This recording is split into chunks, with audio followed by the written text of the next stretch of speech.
My fellow transplants, welcome back.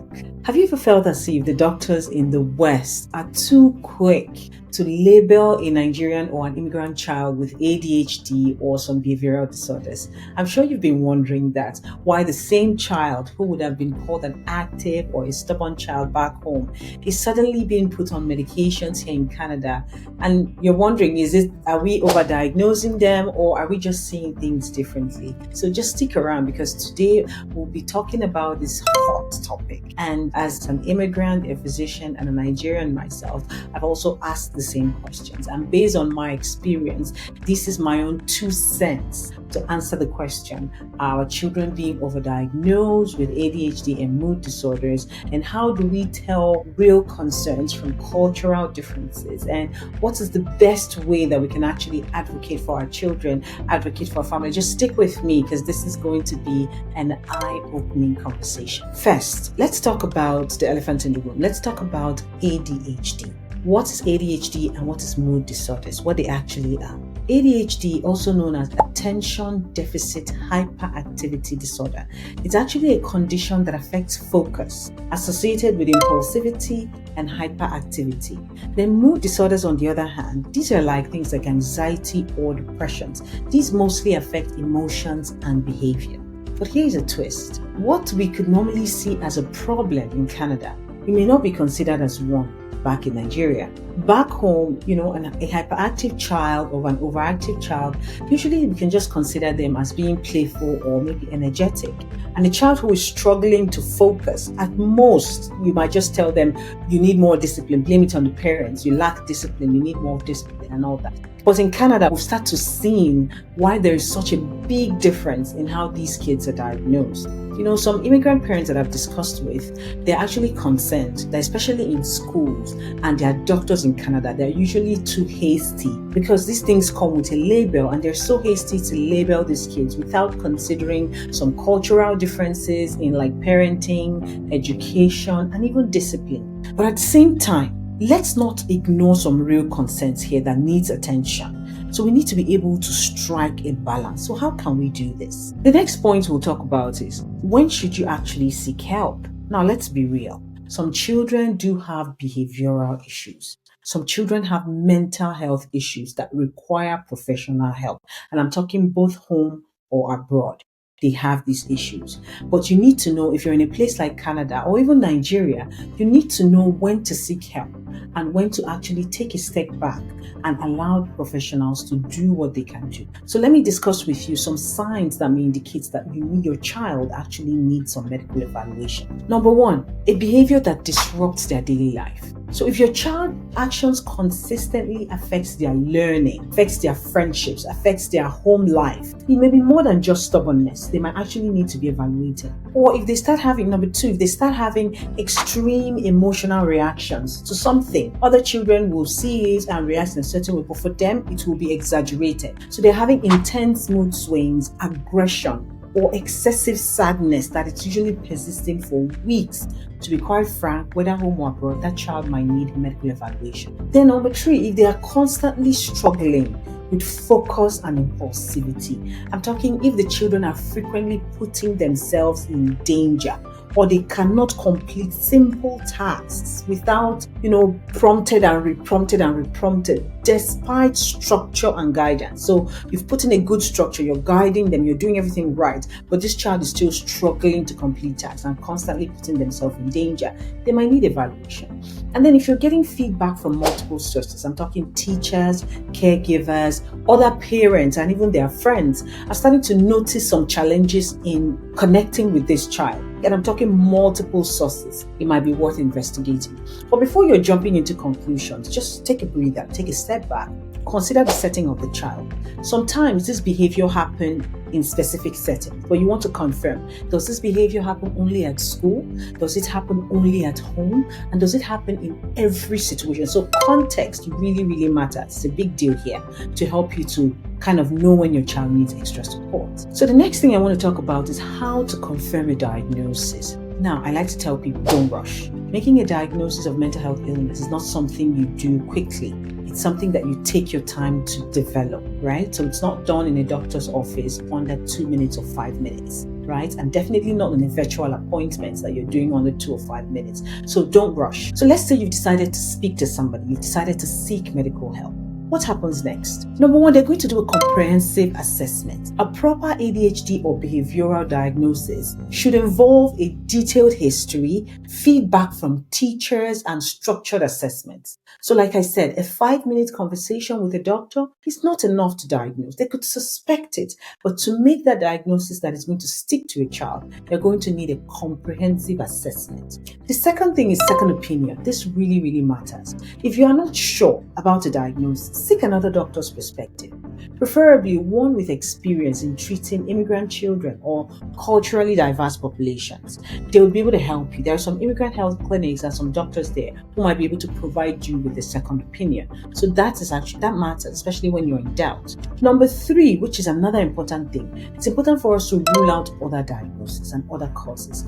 I always tell my patients, physical health is just as important as mental health, and their symptoms can easily overlap. For example, if a child is having sleep issues, is not sleeping well, or if the child is stressed following some family stressors like separation, a new child, some family changes, even that immigration to a new country, these are things that could be stressors to the child. Their diet, if they're not eating healthy, they're eating mostly unhealthy foods, sugars and all of that, even cultural adaptations, these are things that can really mimic ADHD symptoms. Consider these factors before you settle on that diagnosis. And then the next point of this conversation is, now you've gone to see somebody, you've talked about it, they've done their assessment, and your child might have ADHD or depression or anxiety. What are your options when it comes to management? Now, when your child is diagnosed, the good news is that medications is not the only option. Do not settle for just medications. There are non-medication approaches. For number one, behavioral therapy. This is a specialized form of therapy that helps these children develop coping skills and manage impulses. And I'll tell you quite frankly that even with behavioral therapy alone, that is usually first line for children. And it usually helps a lot. And many children are able to, or many families are able to report major improvement in their children, and they may not even need medications. The next thing is diet and lifestyle. You've moved to a new country, you're trying different foods, your children are trying, even you as a parent, you're used to cooking specific kind of foods, and now you have to introduce them to certain foods. The children are easily going to gravitate towards processed foods, sugars, and all of that, which were not readily available back home. So you need to reduce processed foods, increase their physical activity, and maintain a structured routine for them, which could be hard for an immigrant family. You've come in, you're trying to work multiple jobs, you barely have enough time for your spouse, you barely have enough time for your children, but it's important that you try to maintain their physical activity, get them to go out on walks, especially during those winter months. Help them to be able to use up their space and work and keep them in a structured routine. And then there are other things like parental programs, which we may not have been familiar with back home, but there are some programs that actually teach parents how to support their kids with behavioral challenges, bearing in mind that some parents might also be dealing with their own mental health issues, which could easily be transferred to these children directly or indirectly. So it's important that you take some of these courses to help you know how to support these children better. And then when it comes to medications, if it is required, if the symptoms are severe and it's affecting daily life, medications like stimulants or even non-stimulants could be recommended. Some stimulants like Ritalin, Adderall, and then some non-stimulants like atomoxetine. These are all medications that could be used. But remember what I said, medication should never be the first and only solution. When it comes to a child, non-medication options is usually first line. The next thing we'll discuss is why the diagnosis and care is different between Nigeria and Canada.